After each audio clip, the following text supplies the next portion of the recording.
And we are recording. Man, I hope it doesn't fucking glitch out too bad or nothing. It seems like it's fine right now. Am I still laggy on your end? No. Yeah, you were for a second. You were for a second too.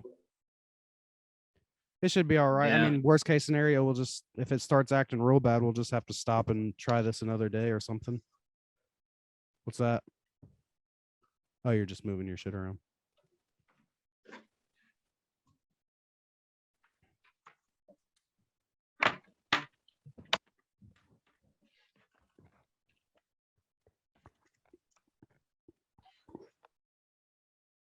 I just plugged into my Ethernet cord. That might help. That definitely might help. It might be my end too. I don't know. No, my Wi-Fi could have just been being weird. Got you. Actually looks pretty good right now too. Sweet. So yeah, I finished a few hours ago, the last episode. I finished mine about right as I text you, like, what up? Cool. Well, all right. I guess we can just get into the thing. We're going to go ahead. I was coming home and I was going to stop by a liquor store and it started like coming down, raining. Yeah, like raining. I pulled into the liquor store. I had just like came in from inside, so I came in. I think I like ate something, and it's my day off, so I kind of was just like laying around. And I kind of started to like nod off and take a nap, and then I woke up and it just looked like fucking the world was ending outside. Well, I was just stopping by. Well, I was stopping by LC on the way back home, and I was on the phone, so I waited a second outside, and it wasn't even raining at all when I got there. Yeah. And then by the time I got the phone, it was pounding, and I was like, "Shit!" So I swung around and pulled up to the front side of the building. Yeah. Went inside, came back outside, and there's probably a 3-foot gap to the door, and I was soaked still. That's wild. Fucking rain, man. The fucking rain. Then it stopped about 20 minutes later, and it's not done anything. Yeah. It seems like it's wild. It's just crazy out here in the Indianapolis. Well, I want to go golfing on Thursday, so I better chill out. Right. Fuck it, golf in the rain, dude. It can't be too hard, right? It's probably incredibly hard. Yeah, it's probably incredible. Golf's incredibly hard as it is. I couldn't imagine getting like super annoyed and wet the whole time. Oh man, your shots like slipping out from under you and shit. Yeah, that would suck. Oh man. Well, speaking of golf, a show that has absolutely nothing to do about golf. Yeah. So we are doing this new project because we love sitcoms. Myself and the OK Rock, sitcom fanatics. So we're going to show by show go and watch all of our favorite sitcoms, some sitcoms we haven't ever seen before, and just go by them probably about 2 or 3 episodes at a time. And we're going to start off with Parks and Recreation, which is a personal favorite amongst the both of us. And for this first episode, we're actually just going to go ahead and review and talk about and discuss the entire first season, since it's only 6 episodes. So overall, how do you feel about how it is as a first season of a show? Well, it's hard for me to say that now because when I watched it the first time, I didn't it was already like season 3 had been out when I first watched the show. Similar to me, yeah. I think it was already. So I honestly didn't even realize the first season had ended when I was watching it the first time. I just was like kind of burning through episodes on Netflix, or I think it's probably Netflix. Yeah. And watching it now, I enjoy it just because like I get like it's the foundation for what's happening in the future or whatever. It really, I was thinking about this today because I was thinking about what they accomplished with the first 6 episodes, and they really do. The main characters, they really throw them like all out there and they just give you the introduction. The 6 episodes is like the best introduction into these characters and what they can do and things like that.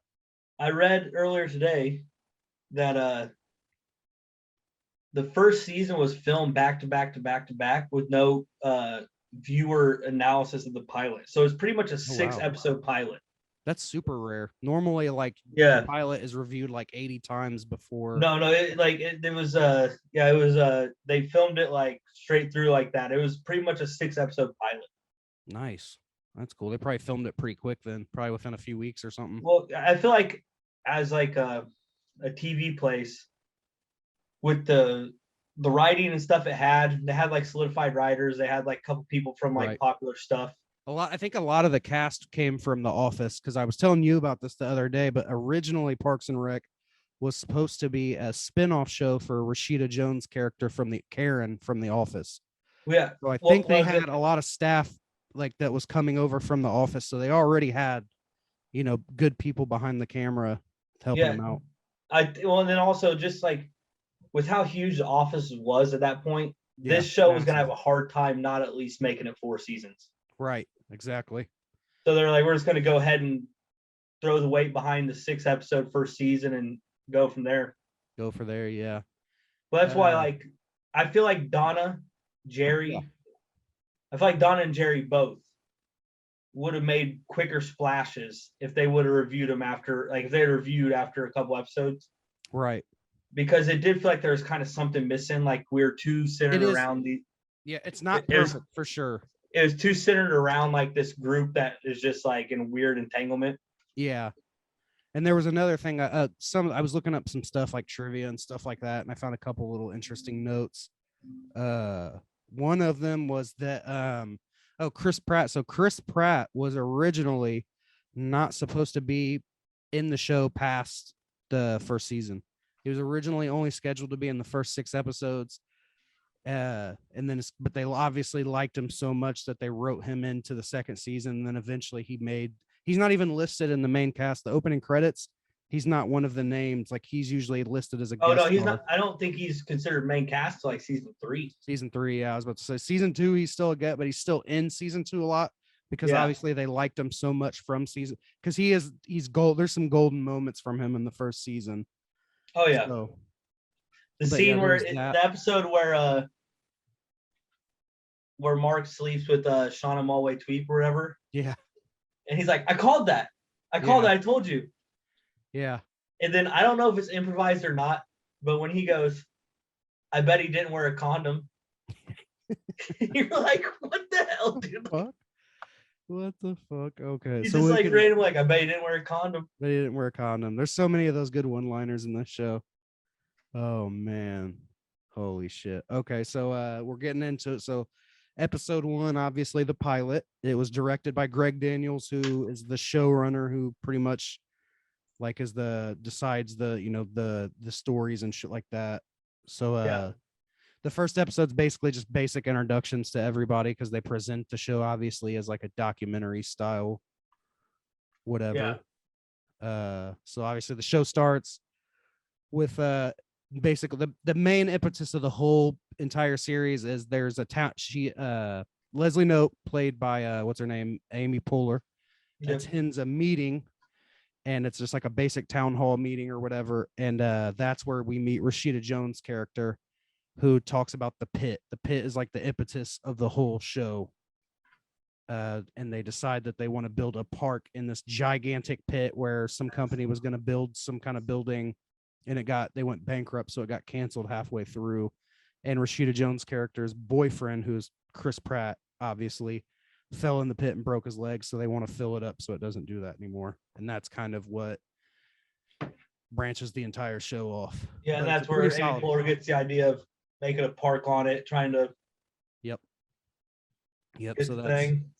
pretty good pilot episode in my opinion. We watched this one together actually, like 4 or 5 days ago. So there's a lot of good shit in this episode. Well, that's like one of the episodes where like that's where you're like, because it kind of paints Mark a little dirty at first, Right. but that's Yeah. one of the throwback moments that you can at least be like, he's One not a moment. bad guy, because that's when he appeals to Ron to let her try for the park. Right. One moment. Sorry.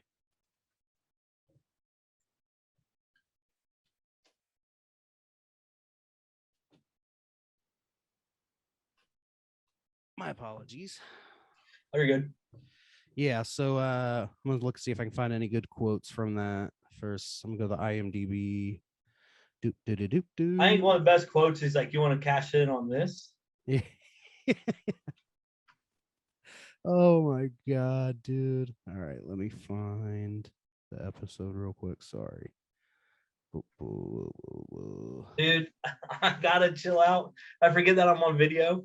and I'll Yeah. start like thinking and rocking like a motherfucker in this rocking chair.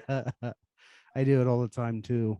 I'm like, man, what do I do this weird stuff with my hands and like my body? Well, like I'm in an actual rocking chair right now, so I can just sit here and start like Rocking getting it. away. Okay, I'm on the page for the pilot episode. Let me go down to see if there's like any trivia or anything specific from this episode we can talk about. Do in the future, I'm gonna try to have this stuff like pre-prepared. We're just kind of obviously. All right, some quotes from episode 1. Let's see if there's some classics in here. Let's see. Well, they don't really have any of the good quotes on here. Bummer.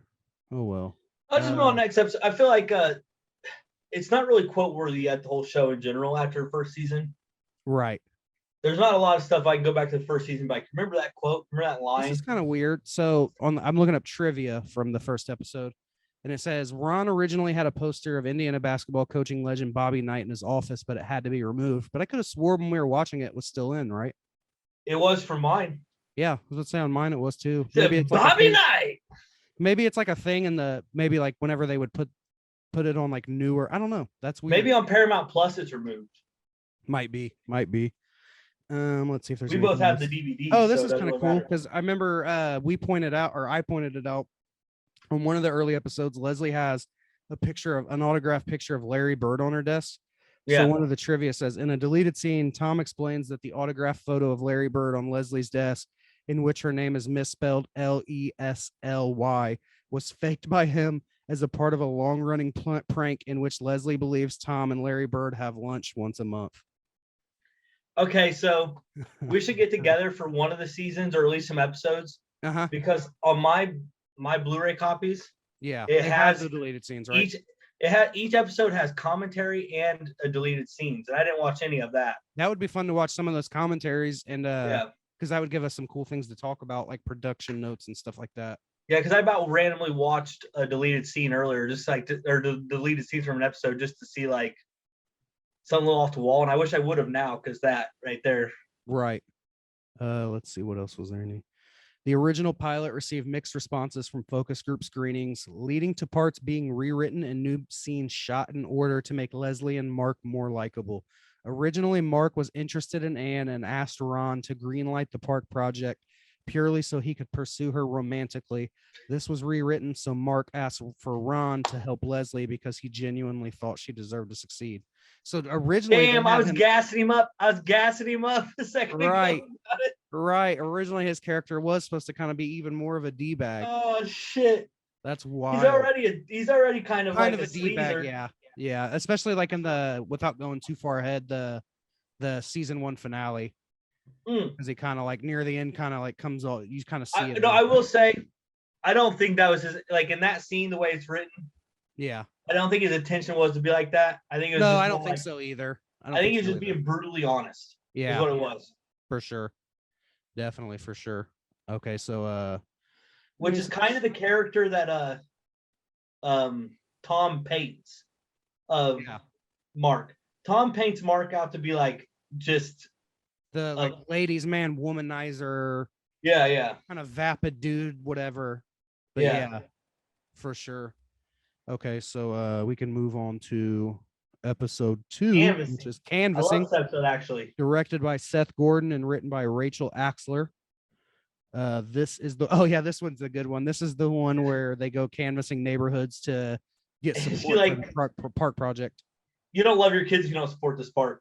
Yeah. There's a part where she's trying to talk this lady into supporting the park, and the lady's saying she doesn't want parks because they bring like cookouts and noise and all sorts of attention that she didn't want. And before you think that she's going to be like the bigger woman and just walk away, and before she walks away, she goes, she just blurts it out. She goes, you don't like your kids if you don't support this park.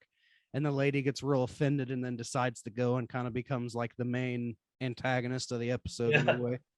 But it's super fun. There's also a funny part where, because they have the dude who's the so they have Tom, April, and Mark are also canvassing. Tom eventually just kind of leaves anyway, but there's a part where Mark and April, I think Tom's still there at this point, and they're talking to this strange behind me, April. Yeah, they're talking to this strange looking dude, and the dude's like asking about like, oh, is there going to be a pool or anything for the kids?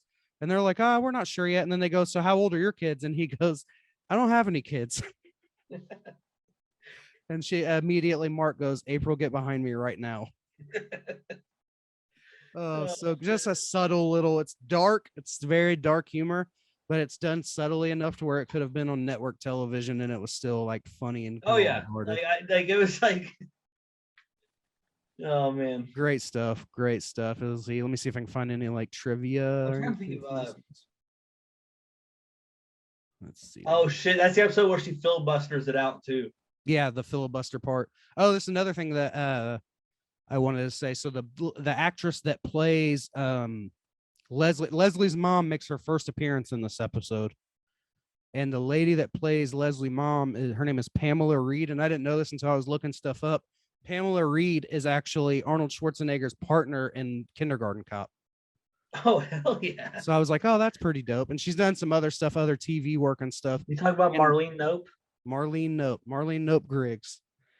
Okay, 1 second. Trivia.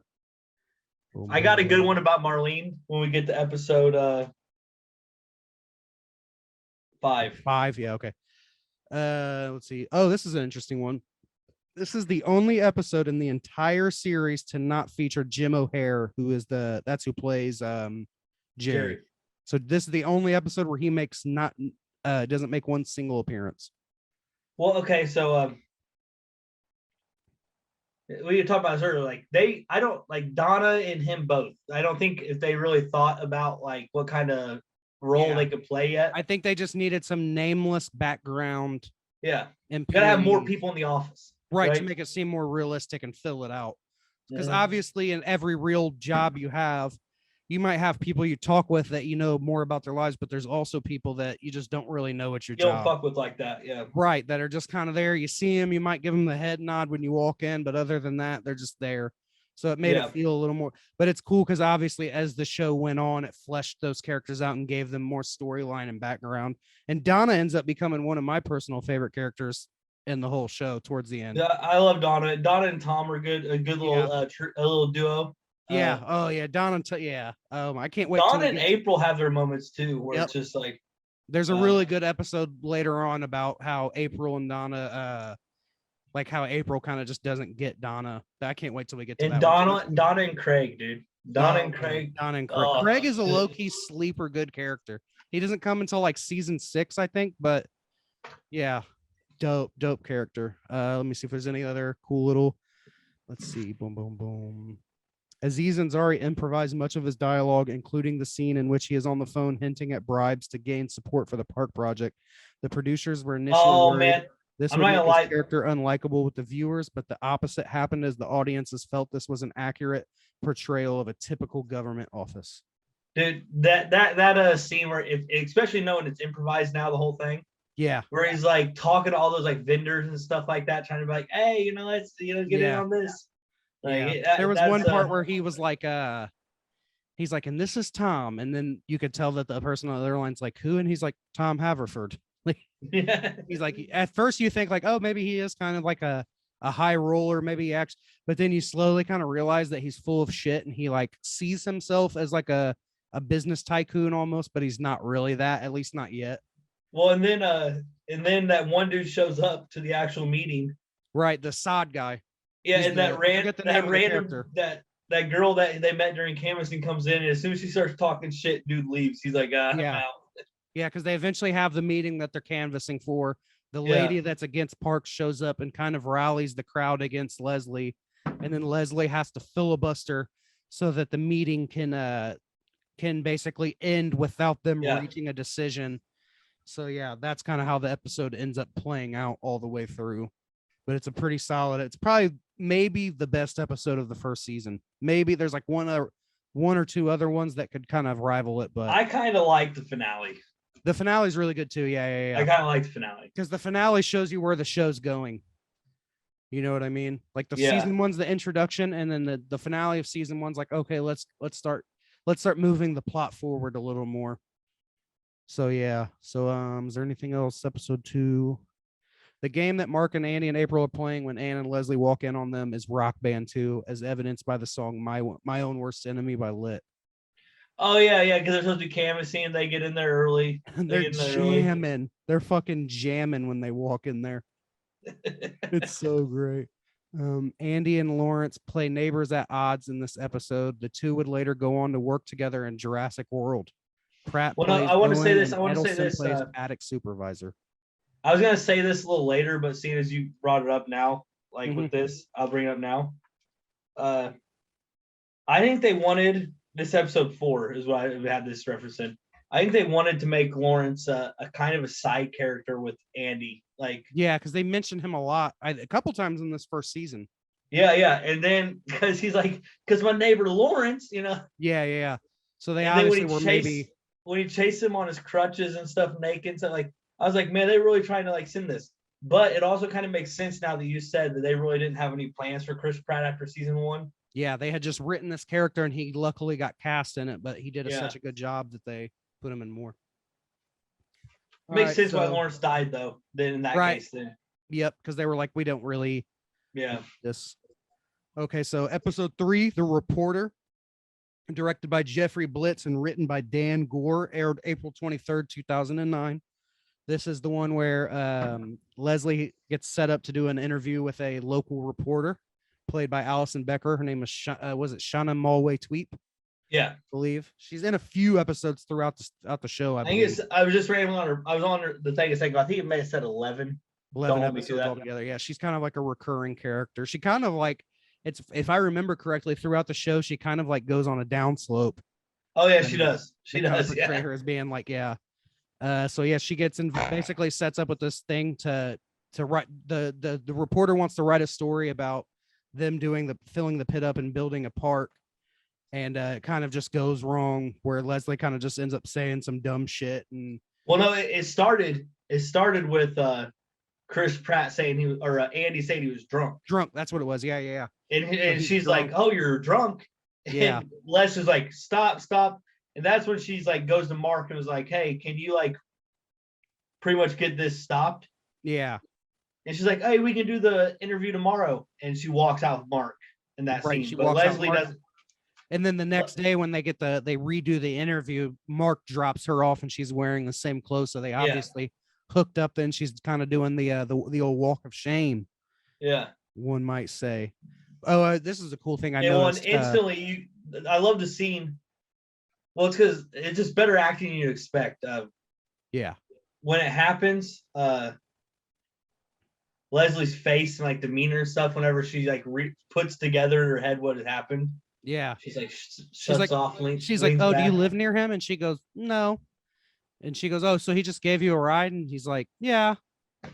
Like Leslie's right after she was like, I didn't get much sleep last night. That's when it kind of clicks in her head, like, oh shit. Yeah. Because obviously we didn't talk about it, but obviously Leslie's in love. They kind of allude to the fact that a few years prior they had kind of gotten drunk and hooked up together, and that Leslie still has a lot of feelings for Mark. I think she said what, like 2004?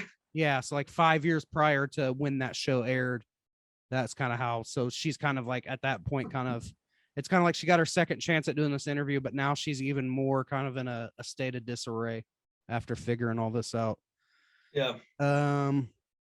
Let's see, trivia about this episode. This was actually originally intended to be the second episode in the series. Hold on, I do gotta. If we're gonna like talk about it, I like to talk about like the statement where Mark's like, "This park's never gonna happen." Oh yeah. That's an important plot piece. Well, because like I kind of like when Brandanowitz explains it, he's like, I was trying to say anything to keep you in bed. Because they, like, you know what I mean, like. Yeah, they kind of paint a picture like it was a pillow talk scenario, like the morning after, and like he wants her to come back and lay down, and she wants. Yeah, she was like, I got to get this interview, and he's like, don't worry about it. This park's never gonna happen. But to Leslie, it's kind of like a oh, she's pissed. Yeah, she's pissed for sure. And this was another thing I noticed earlier. The actress that plays Shauna Malway-Tweep actually is in a show that we intend on doing later. She was in an episode of Rules of Engagement. I saw that. I was looking at it earlier. I thought that was kind of. I was like, maybe she was like a recurring character that I'm not remembering, but it was just an episode, so it's probably not a very big role, but still pretty cool. a lot of the I was looking at some of the guest stars and stuff, and a lot of them are actors who do a lot of like shows where they only do like an episode or two. You know what I mean? So Yeah. they obviously were using a lot of like Well, it kind of younger reminds me of actors. and this is away from what we're talking about now, but like Supernatural and Criminal Minds both started in the same year, Yeah. and you will see so many one episode characters that are played by Right. actors from both shows. Well, especially like Criminal Minds, those like cop procedural shows, they're Yeah. like infamous for just like, especially like Law and Order. It's kind of like a rite of passage if you're an actor to have at least one Law and Order credit on your Yeah. filmography. Like that's how like everybody's got one. So it's kind of like a, but yeah, that's interesting for sure. Overall, this is a decent episode. It's not I bad. liked it. I liked Yeah. this is where I think and there's a scene that I was going to talk about. Let's see if I wrote it down. Where like I feel like they're trying to make Leslie Knope kind of Michael Scott-ish, like at this point, where she just does openly awkward stuff. I'm glad you pointed that out. Like we're like the scene where Shauna's talking to her and she freezes up. Yeah. And Shauna's like, Very Michael Scottish. And actually, so I was looking up some trivia and stuff earlier. And apparently, after season 1 was done and they knew they were doing season 2, Amy Poehler's only request to the writers was that she wanted her character to be smarter in the season 2 because she didn't want to be like Michael Scott. She didn't want Leslie Knope to be this clueless kind of like almost bumbling savant type character. She wanted to actually be presented. She still wanted to be goofy because that's obviously the part of the character. Oh, she's very bubbly. Yeah. Bubbly and like overly serious, but passionate. But she also was like, I don't want to be a moron. Because that was a big complaint too in The Office the first couple of seasons. Like you said, you have a hard time sometimes watching. Dude, I do a better job watching like seasons 3 through like 5.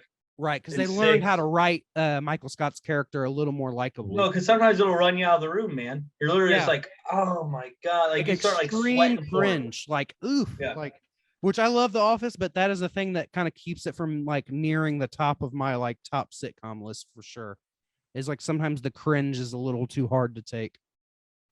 Well, it's like the Office, and like I feel like this season is the type of thing where like on a rewatch, you may fast forward for a minute and a half randomly because you're like, I don't want to see this. Yeah, that's I'm big on shit like that too. I'll skip through certain parts if it's like it's a little hard for me to bear. But obviously, I've seen this show. Literally, this will be like probably like my 6th or 7th start to finish watch through of this. Me too. I'm trying not to skip anything though, so I can be fresh on it. Yeah. I'm trying to kind of just take it slow and really digest all the episodes. But it's been fun so far. Rewatch. At first I was kind of like, I hope I don't get burnt out. But now that I'm starting it, I find myself wanting to watch more episodes. No, when I finished those 3 today and I texted you, I was like, oh man, I kind of want to pop the season 2. Yeah. It's a good show, man. It's a super good show.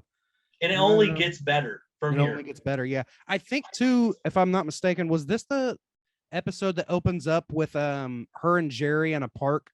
Because those teenagers are, like, throwing dead. No, it's next episode. It's next her episode. and Tom. Okay. It's her and Tom, because I wrote something down about this intro. Because we're on episode 3 right there, right? We're on episode 3, but we can move on to the next so one thing we missed I want to talk about. Okay. The dynamic with the Scrabble game between Ron and Tom. Oh yeah, I forgot this is the episode. I got to start writing my notes because I forget certain like subplots. And he's like, oh my gosh, you know, like yeah. So the whole there's like a secondary story throughout the whole episode where Ron and Tom play Scrabble, or it's like a Words with Friends or whatever. It's Words with Friends. It's Word with Friends, and basically it's revealed early on that Tom lets Ron win because it's his boss and he kind of wants to build he kind of basically wants to butter his boss up or whatever. And then eventually at some point in the episode, when Tom's away from his desk, April hops onto his computer and starts beating Ron in the game, and it fucks with Ron and Tom's relationship. Yeah. So it kind of seemed, but then eventually towards the end of the episode, Ron reveals that he knew the entire time that Tom was letting him win, and he likes Tom because Tom doesn't do any work because Ron hates him. He's a typical government employee. He loves it. Yeah. So because Ron's super anti-government. So yeah, it's awesome. I was actually reading too. They said Ron's character was inspired because they were interviewing government like local government officials to get an idea of what it's like to actually work in local government. And they actually met somebody who was like Ron Swanson that worked for government but was super anti-government and was like, I don't want us to have much involvement. So I thought that was interesting that he was based on a real life character, because he That's doesn't cool. seem like real. He seems like, you know what I mean, like this. But like obviously there are people that Side are like note, Ron. Nick Offerman Yeah. really wanted the role of Samwise Gamgee in Lord of the Rings. Oh yeah, we were talking about that. That's such an odd thing. So we were talking about what it would have been like to see them switch roles, like if he had been Samwise Gamgee and eventually what's the character, the guy that plays Sam, what's his name? It's like the Goonies guy, and let me look it up real quick. 1 second. I think I know his name now, but I'm away because you Samwise already. Gamgee, played by Sean Astin. Sean, I cannot believe I did not write that. Sean He has a Astin. Stranger Things role and Stranger everything. Things, obviously. Yeah. It's like that's probably the thing younger people would know him for, is Stranger Things. Yeah. But what a show it would have been if they had switched that, you know? What a strange little show we would have gotten. Another deterrent here. Think about this, dude. He's known for the Goonies, which is one generation, and then a couple of years, like then he's got Lord of the Rings, which is another generation, Yeah. and then he's gonna hit Stranger Things, which is he's like hitting 3 generations of like pop star. Like, yeah. He's also too, obviously this is way far off from Parks and Rec, but I think he's obviously he's married to like one of George Bush's daughters or something like that.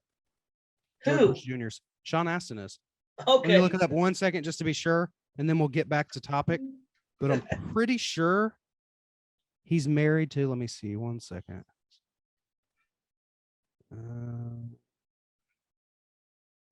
Christine Harrell is the lady. So it's not one of Bush's daughters. Whatever. His wife has some relations to, because I remember during the 2004 election, it wasn't Bush. He was backing John Kerry. Never mind. I knew it was something political. He's like Kerry, dude. Yeah, he's like in some relation to like John Kerry's family or something. Because I remember he was big. He was always on the part of political. So he's part of the Heinz ketchup family, dude. Probably. Pretty sure John Kerry's wife is like the matriarch of that. Maybe that's the connection then. I knew it was some kind of political connection. He had married into a political family or something like that. Anyway, we can get back to topic now. That was episode 3. Episode 4 is Boys Club, directed by Episode Michael 4 is the one McMullers. that starts out with Leslie. Yeah, that's the one that. So it starts out. It's the first time we ever hear Jerry speak. If I'm not well, it is, but this is Leslie Knope and Tom that starts the episode.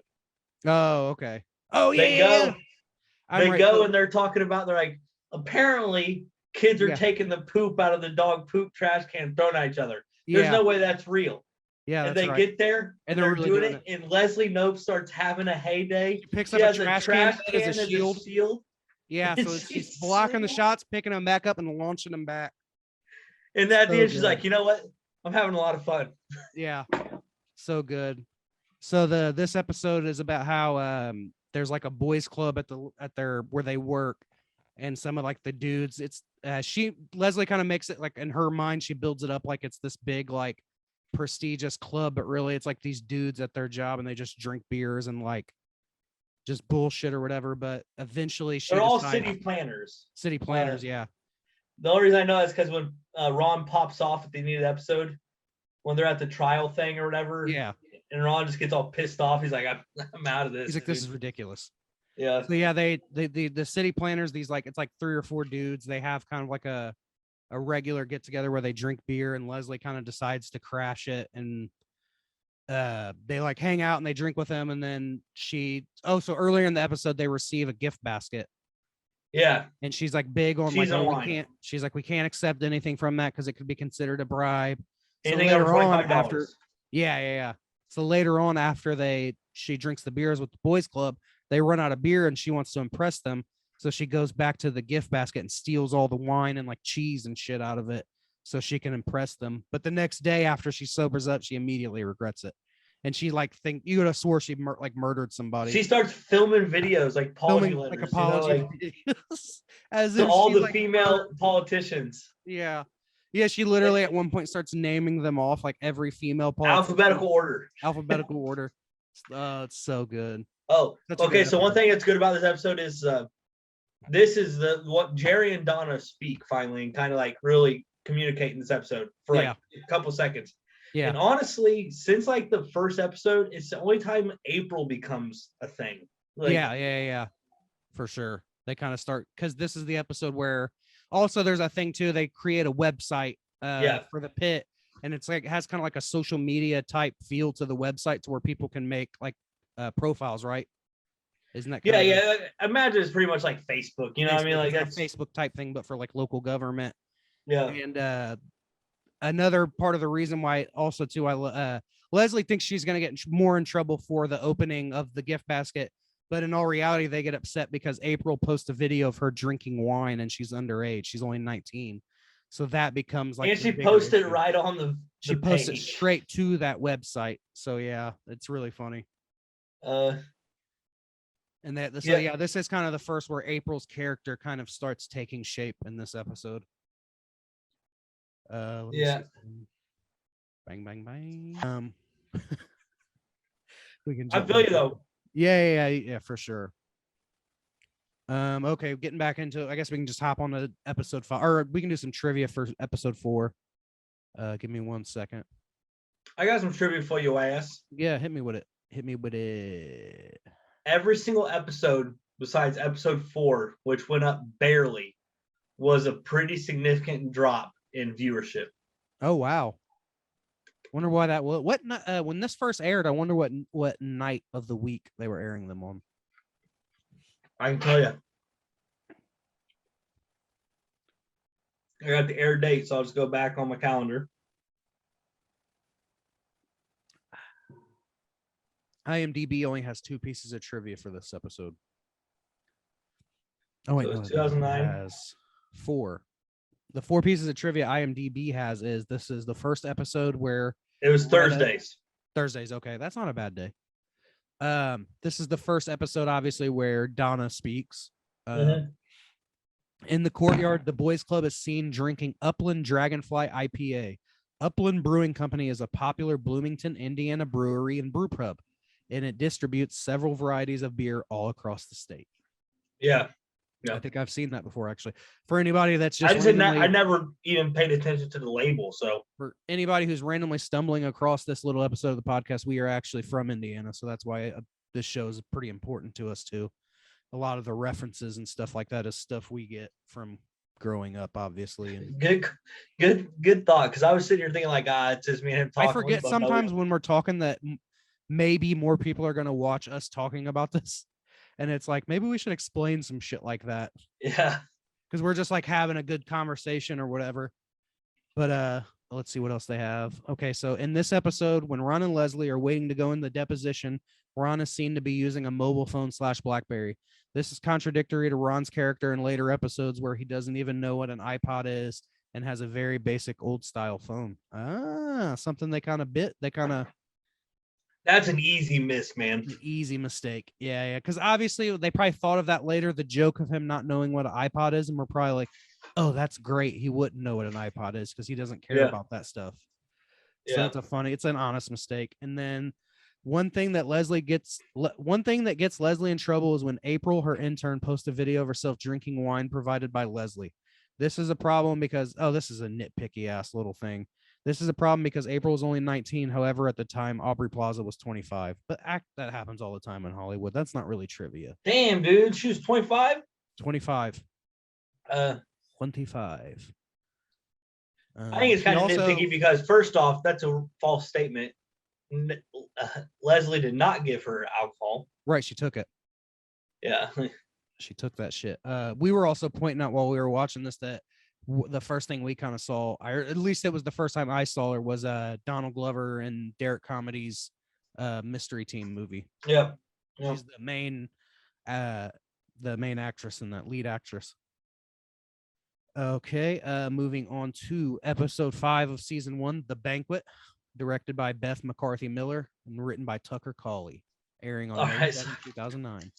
I kind of want to pull up the clip on YouTube so we can do this one. Clip?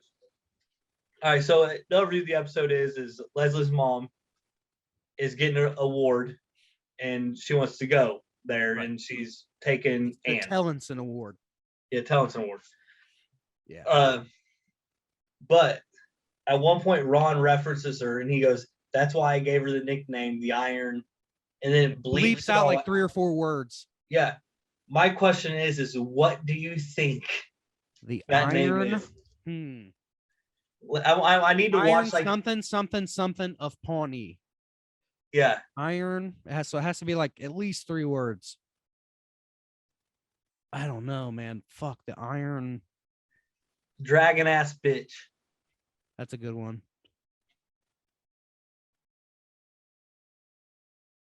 I'm thinking of one word I don't really want to say that's like super. Oh no, that I was feel thinking like that fire breathing C word. Yeah, Pawnee. That word's Fire for breathing. sure in there. That word's for sure in there. Yeah, for sure. That's what I'm thinking. I think it's the only reason why it's bleep would be bleeped out. Every other word's fine. Yeah, it's so funny. And actually they reference it again in the next episode. I don't know if you picked up on that or not. Yeah, I did. Yeah, okay. But yeah, that's why I like wrote it down, because I was like, I want to know what they say. So obviously the episode, her mom gets this award. It's like a lifetime achievement award at this award, the Tellinson Awards.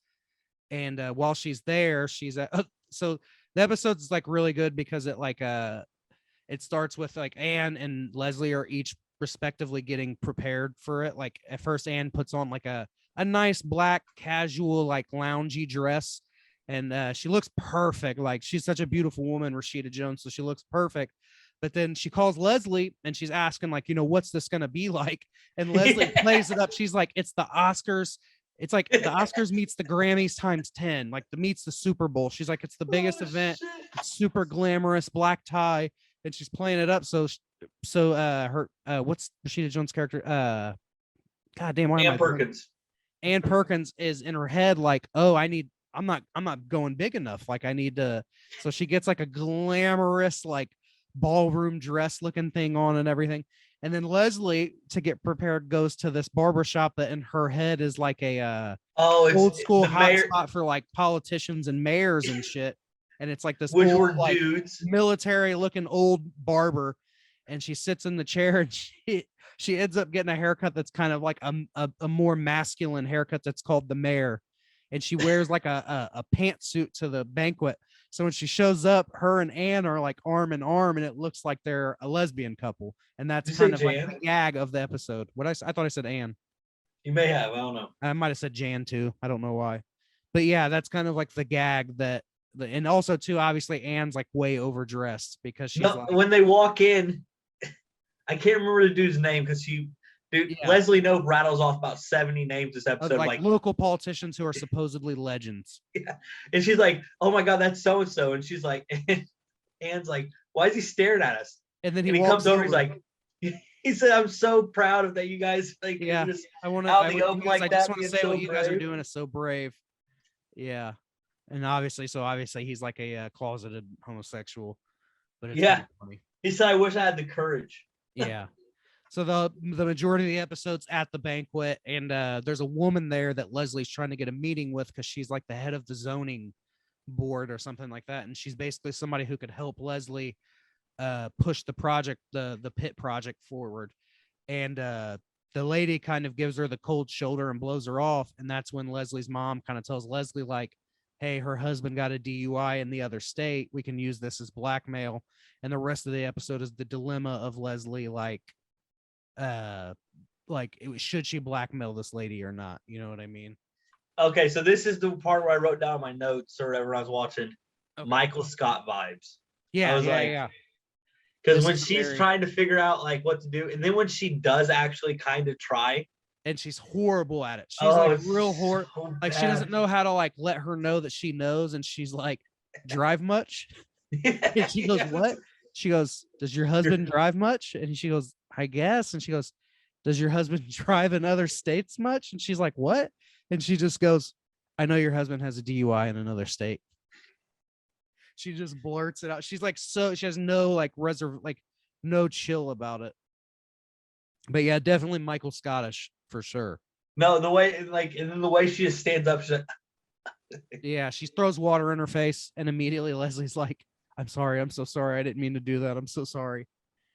It's Oh my gosh! I think there's another scene in that episode that we're forgetting about that like really made me be like, oh geez. there's like the subplot where Tom and Mark go to the bar because Oh they're yeah, because that's when Mark starts to act like he ain't about that life no more and wants kind of like move on to because like they're at the bar with Tom and he's talking to like these two attractive women, but they're kind of like he's like, anything interesting happen at your jobs? And they're just like I think they're realtors or something. And the one girl's like, oh my God, one time I had a showing and I like forgot the key. And they're like laughing about it like it's the funniest thing. And he's like, oh, he's like, you ladies are kind of dumb. yeah, I'm out here. And Tom's like, what the fuck? And he goes But back to the banquet, but at that point, Leslie and Anne have already dipped out. yeah. Yeah. There's a funny scene in that where because Anne's about to leave and she keeps calling Andy, who's back at the house injured. And he's like asking for different things for her to stop on the way home to get. Like one point he's like Oh asking for a sandwich. And she goes, what kind yeah. of sandwich? And she goes, Said okay, both. meatball. And she goes, and ham? She goes, do they do that? Really? Yeah. Yeah. And then another time he calls and she's like, yep, I'll pick up some beer. Yep. And I'll pick this up. And then she goes, I don't think I can get slippers at midnight. I don't think there's a store open that can do that right. It's good stuff. I'm on Yeah. episode 1 or this episode of the banquet Yeah. on Wikipedia. Yeah. And one of the first statements, oh man, I'm such a cliche. One of the first statements is like closely resembles a female Michael Scott. That's funny. That's funny. Like I'm just like the 17,000th person to say that. Oh, So IMDb has the nickname, man. it does. Yep. Ron Swanson's nickname for Leslie Knope's mother, Marlene Grigg Nopes. Are you ready for this? Yeah. Is the Iron Cock Shredder of Pawnee. The Cock name is shredder. bleeped out, but if I think they used technology to unbleep it, and you can read Ron's lips. The Iron Cock Shredder of Pawnee. But I thought I could have swore it was gonna be 3 words. Yeah, the Iron Cock Shredder. It's 3 syllables still. So. Yeah. The other trivia they have on IMDb is Retta, which Retta is the actress that plays Donna, is credited as Donna Meagle, but her scenes were deleted. Included on the DVD is a deleted scene where Donna explains that she cannot attend the banquet as she has to attend her dog's funeral. And then I want to see that. One other trivia that says, well before April and Andy get together, April can be seen in a blurry background giving a look of disdain to Anne as she leaves the banquet on the phone to Andy. I didn't catch that, did you? No. That's interesting. Well, clearly that wasn't written in either. That must have just been like weird timing because yeah, they don't really play that up at all. They didn't have him written into the second season at all. Yeah. Anything else you want to add about this episode? Okay, so there's a scene where Tom starts spitting off the facts about Marlene. He's just making up wild shit the whole time. Yep. And I thought at one point he goes, Marlene has only said the N word 6 times in her entire life. And Leslie goes, that's not true. And he goes, more? No, that whole bit right there is solid. Yeah, good stuff. A good Tom. This is a good Tom episode. Yeah, it was just a solid scene. Yeah, for sure. All right, so we're moving on to the season 1 finale, Rock Show, directed by Michael Schur and written by Norm Hiscock. Okay, so I want to start with this. So this is the first thing I wrote down. The start of the episode where it kind of starts going, Ron is dating Tammy's sister. Yeah. And it's so great. It's so wild. And I'm like, but which Tammy? The way that you would see the actress, you would think it'd be more of like the Tammy that's his actual wife, like Tammy 2. Yeah, Tammy 2. Yeah, so you feel like it's got to be Tammy 2's sister, but it's just like Tammy 2. We meet Tammy 2 in season 2, right? I'm pretty sure it's like early on in season 2 you meet Tammy 2, who's played by she's really funny. I forget. It's his name. wife. Do what? Oh, it's his wife in real life. That's right. Yeah. Yeah. He's married to her in real life. I can't remember it. She's really funny though. She's from Will and Grace. Yeah. Will and Grace. Yep. Yeah. But yeah, this is a good episode. This is where Leslie thinks she's getting set up with a business meeting from her mom, but it's actually a date. Oh shit. Yeah. And the guy's like old enough to be her dad. Yeah. It's Falls hilarious. asleep in the after party. Falls asleep in the after party. So yeah, there's two main storylines going on where there's the what Leslie's dealing with about the date, and then there's Anne, who this episode Andy gets his cast taken off of his broken legs. They're healed Yeah. now. But she also That's what it finds out is. shortly after that The whole point's the concert.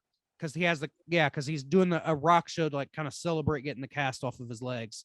And she finds out though from the doctor that works on Andy's legs that he could have actually had the cast taken off 2 weeks prior, but he likes Anne waiting on him hand and foot, so he delayed getting the cast removed. So she's kind of pissed, and by the time she finds that out, Andy's already like at the rock show. She has to wait through the whole show to confront him about it. All right, so going to the rock show, the Pit song. Oh, it's so good. It's so good. So I watched the episode today, and then afterwards I like got up to go like make some food or get a drink or something. And you're like, I fell into the pit. You fell, and that was just in my head, and I was like, hell Yeah. No, that shit was obviously good. like the way they do the mouse rat stuff. I think it's supposed to kind of be like Andy's a big Pearl Jam fan because he kind of sings like Eddie Vedder. So it kind of there's that scene later. It's kind of later on this the show. It's the spoilers, I guess. It's the snake. It's a snake juice episode. Oh yeah. When he's all drunk, he's like, turn up. And he starts doing like clearly like a Pearl Jam reference. Like, yeah. So he's obviously supposed to be like a big Pearl Jam fan. Is kind of the thing. But yeah, the Pit was pretty good. All the names, the part where he names off all the different band names they've had. Like, I was gonna write down earlier. I was gonna be like, what would you pick, right? Let's do that. I can find the list real quick, and I can. Okay, finally, because but then like the only reason I didn't write it down is because I was like, we're not gonna remember all these fucking names. I like guarantee when it comes, somebody's already listed this out somewhere. I think I already know what mine is. Names of Andy. Okay, there's a Wikipedia page. Oh, it's on the Wikipedia page. Sweet. I can screen share it real quick so it'll be on the Hold on one second. I think I already know what mine is, but here it is. I want to see the list again. This bad boy. Boom, and share screen. Share. Bam. There's the list. Some of these are apparently actually band names because God Hates Figs and Malice in Chains and Two Doors Down are all clickable. I wonder if it just links to Alice. Oh, it just links to Alice in Chains and Three Doors Down. God Hates Figs. I like how he has like that links to the Westboro Baptist Church. I kind of like the name God Hates Figs too. It's kind of funny. Well, like I still gotta look at it real quick, but he has 5 skin, 4 skin, and 3 skin. That's so great. He has Nothing Rhymes with Orange, Everything Rhymes with Orange, and Nothing Rhymes with Bjornge. Department of Homeland Obscurity is really good. No, that's my favorite one. That's the one. That's what I was talking about earlier. That's my favorite Death of a one. Scam Artist is pretty good. I love Department of Homeland Handrail Obscurity. Suicide actually sounds like a band name. Jet Black Pope sounds like a real band name. Just the Tip, obviously. So my two are Department of Homeland Obscurity and Jet Black one. Pope. Those are my two favorites. I like Department of Homeland Obscurity, and I like what was it? Oh, Handrail Suicide. Oh, that's a good one too. Radwagon is kind of cool. Punch Face Champions. I wonder who came up with these. Well, it says right here, during one scene, Andy goes through a list of names. Pratt said about half the band names featured in the episode came directly from the script, but after he made up one on the spot, the directors encouraged him to keep improvising. Pratt said he went through about 200 fake band names during the tank. Dang, I wish we could get a complete list of that. That's awesome. That is really great. All right, let me stop the share. Boom.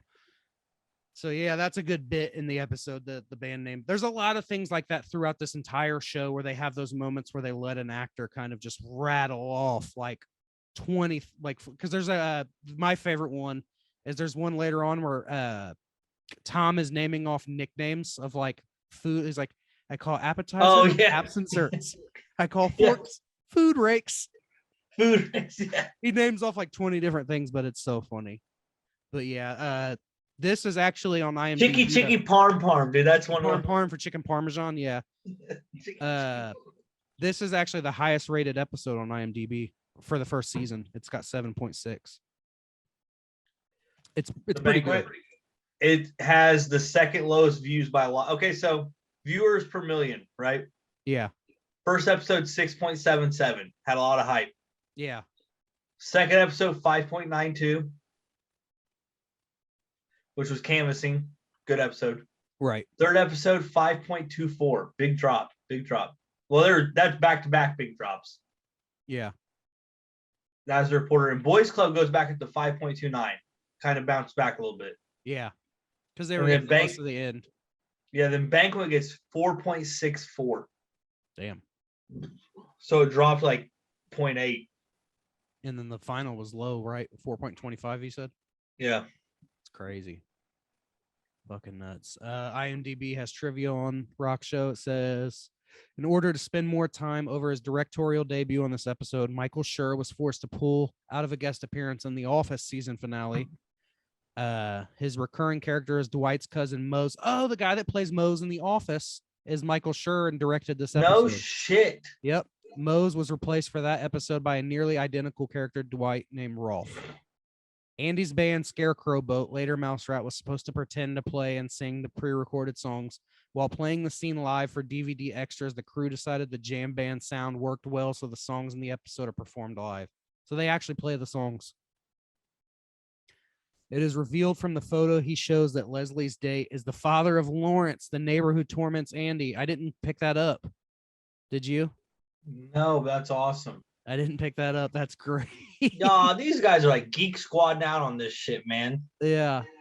Chris Dude, Pratt get does- this. Go for it. The guy, Michael Schur, Uh-huh. who fucking he Plays created he was a co-creator of the show. Yeah. And is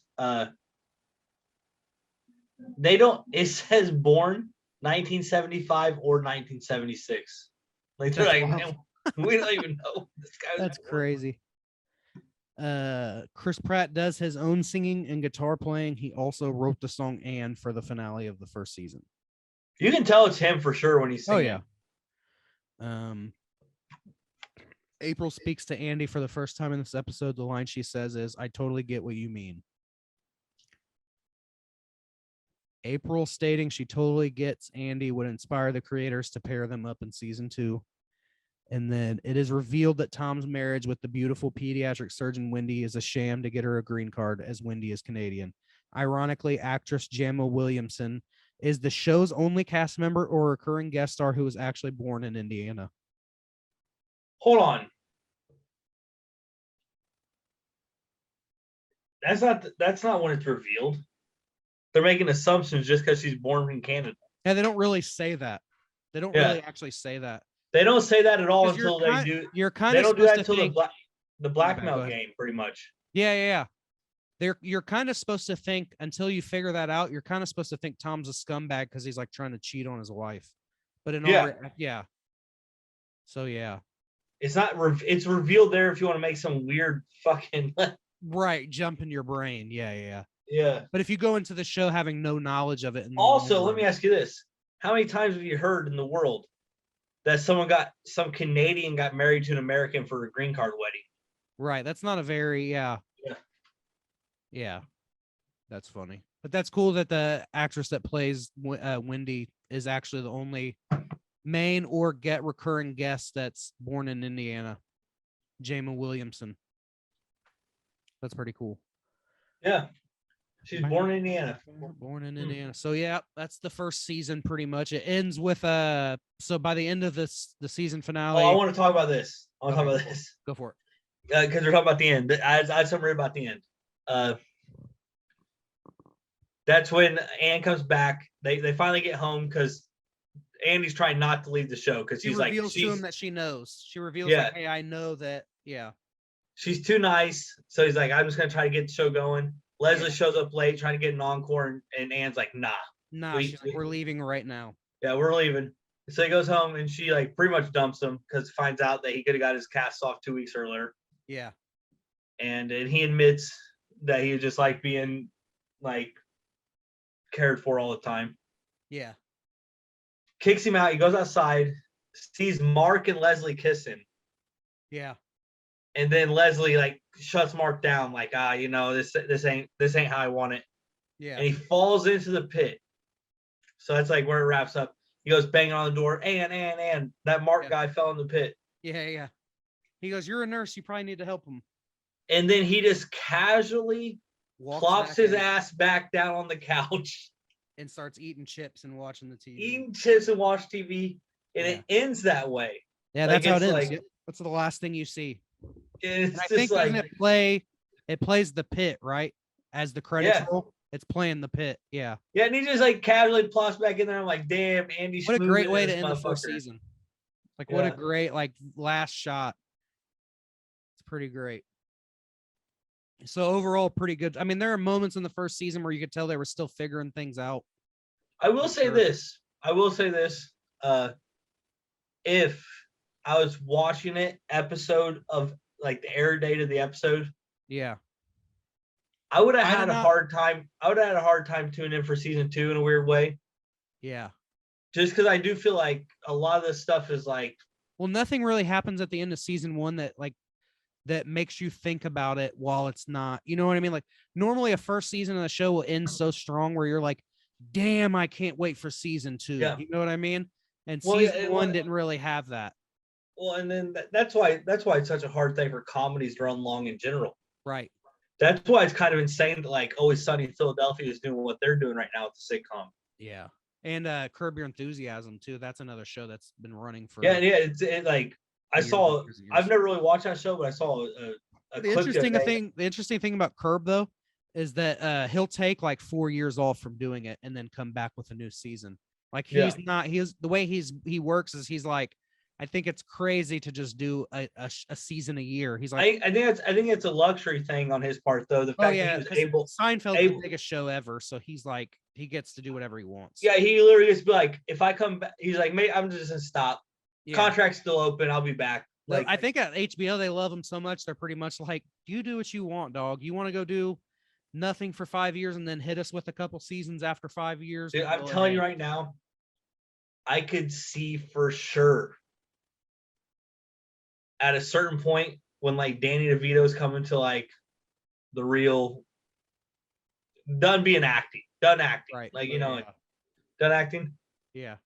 Them writing like kind of a season finale, a series finale, or whatever, where like it clearly opens up and then they just come back 10 years later when they're all kind of like middle, like almost 55, 60-year-old people. Yeah. I can see Rob doing that for sure. For sure. Yeah. For show. So Parks and Rec season 1. 2009. Realistically, we can cut that whole section after we stop talking when you said it the first time. We just leave it. It's not much. We just rambled a second, but because people know it's fun. I think it's fun for people to know that after Parks and Rec, we're gonna do other shit. So like talking about other shows too. I about watched an episode of this the other day on when you gave me your HBO Max. Yeah. Martin. I'm kind of actually stoked about watching. Oh, it's on there. I didn't know it was on there. Yeah, it's on there. I was gonna tell you. Do you want to just do since Parks and Rec? I kind of like how we did 6 episodes here. Do you just want to do 6 episodes at a time and do it like once? What's the number on the next season? Like 20 something, 22, I think, maybe less than that. It would only that way we would get through this show a little quicker, you know? Yeah. Well, because honestly, I know it sounds fucked up, dude. This is clean. I almost want to just delete this episode that we did right now and like have this one be one of the later ones, because like this Blu-ray has over 2.5 hours of deleted scenes for season 2. Yeah. Episode commentaries to everybody. No, I think we should keep this. This episode was good, man. I agree too. No, I agree with that. This episode was really good. I think I'm gonna go ahead and end it. Yeah. We're gonna cut back about 10 minutes from now. But yeah, I can cut some of that. I can trim some of that end off for sure. But yeah, that was the first season. Let us guys know if you liked us covering that. We'll probably do about 5 or 6 episodes per episode, something like that. And until we're done with Parks and Rec, and then we'll pick another show. So yeah, hope you guys enjoyed that and tune back in next time.